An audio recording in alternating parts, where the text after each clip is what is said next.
It's a cause that hits close to home in every community, the battle against addiction. The 4th annual Ride On Against Drugs bike trip is raising awareness and donation and hits the pavement this coming Saturday. This year, it's raised over $35,000, with most of the proceeds going directly to the Thorpe Recovery Center. But the amount of riders participating this year has been cut in half. We're a little light on bikers again this year. We had quite a few of our riders from last year that didn't come with us again this year, probably because it was a tough ride last year. It was really tough. And we have 9 riders that are raring to go. And with only 2 days left until they hit the road, help is needed. One more support crew driver. We're a little light right now on that. It's basically all it is you have to maneuver a vehicle down the highway at 25 kilometers an hour and get water and food to the riders. A wrap-up barbecue is set up at the finish line on Sunday in the Scotiabank parking lot. Now, if you'd like to take part or show your support by donating, you can call that number right there on your screen. The face of Lloydminster is continually changing, with more and more residents moving to the border city from countries all around the world. And Bud Miller Park is a makeshift welcome wagon this weekend as new immigrants and foreign workers are gathering for a potluck sponsored by Sun Life. One of the organizers, Joem Weinkov, says the financial and mortgage advisors will be there to answer any questions, and a silent auction will be held.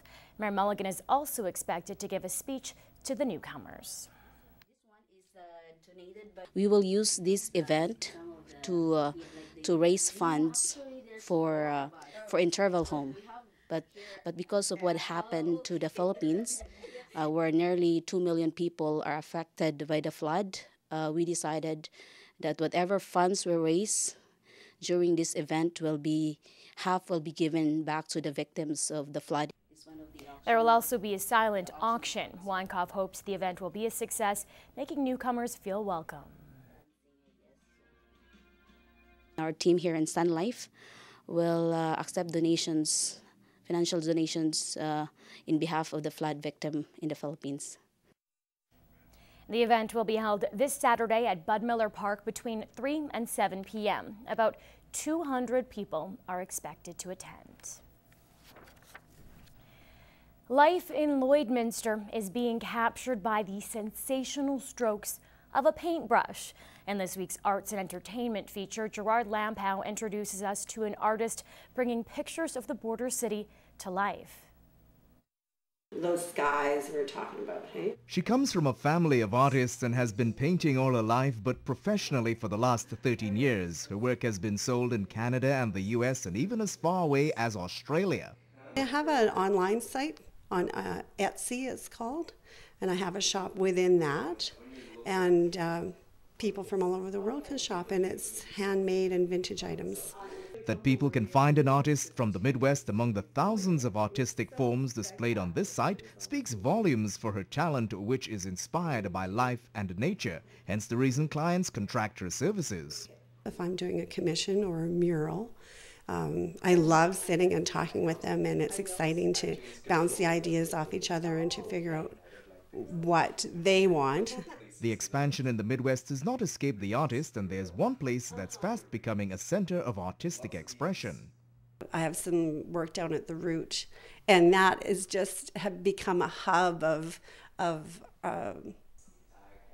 energy, artistic energy, like whether it's music and painting and jewelry, I mean, of all kinds.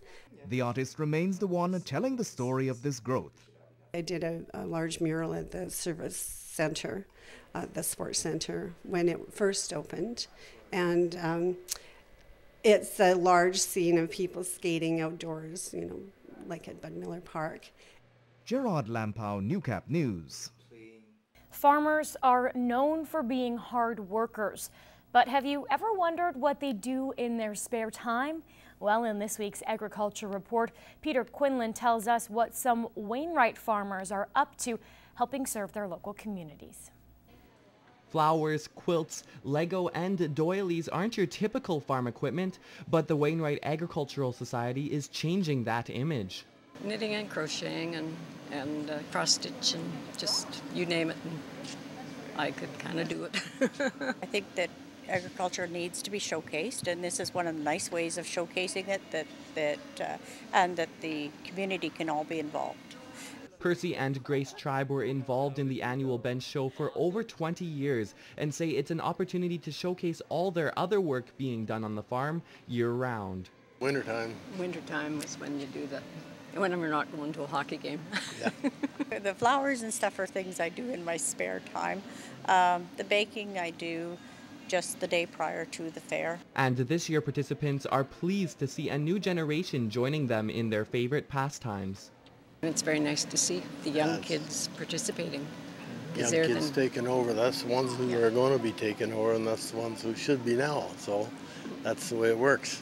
And even the weather has worked in people's favor as they prepare for the big day. This time of year, it is busy. I mean, but it's been a great year for the moisture, and so therefore the crops aren't coming on quite as fast as they normally would be. But as for the tribes, they say it's all a team effort. I couldn't have done it without his help as far as the vegetables go, because that's so much work. You don't know what's underneath the ground for potatoes and carrots and beets until you pick them. Yep. And then you got to select. Then wash them. Select. Peter Quinlan, Newcap News.